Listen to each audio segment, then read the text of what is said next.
Hello hi everyone, welcome back to Simple Blogs with Durga. ఇవాళ వచ్చేసి మన ఛానల్లో చికెన్ కర్రీ గ్రేవీ ఎక్కువగా వచ్చేటట్టు టమాటా లేకుండా ఎలా చేయాలో చూసేద్దాము. ముందుగా అయితే కడాయి పెట్టేసేసుకొని ఆయిల్ వేసేసుకోవాలి. తర్వాత ఉల్లిపాయలు పచ్చిమిర్చి అయితే వేసేసుకోవాలి. ఇలా పెద్ద ఉల్లిపాయ అయితే ఒకటి వేసేసాను. పచ్చిమిర్చి 6 కట్ చేసేసుకొని ఇలా వేసేసుకోవాలి. తర్వాత కొంచెం కరివేపాకు అయితే వేసేసుకోవాలి. చికెన్కి వేరే టేస్ట్ వస్తుంది కరివేపాకు వేస్తే. తర్వాత అల్లం వెల్లుల్లి పేస్ట్ వేసేసుకోవాలి 2 స్పూన్స్ దాకా.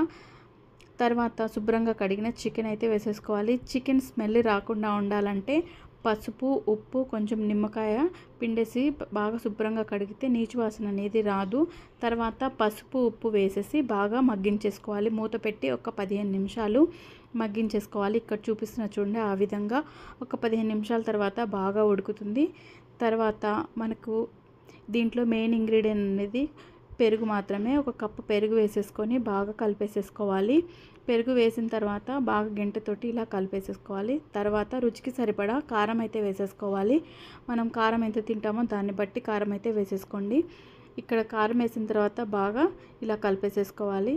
తర్వాత మనకి ఇది గ్రేవీ అనేది చాలా బాగా వస్తుంది. మూత పెట్టేసుకొని మరొక 10 నిమిషాలు ఉడకనిచ్చి తర్వాత లాస్ట్లో చికెన్ మసాలా వేసేసుకోండి. కానీ చికెన్ మసాలా వేస్తే కొంచెం టేస్ట్ వేరేగా ఉంటుంది.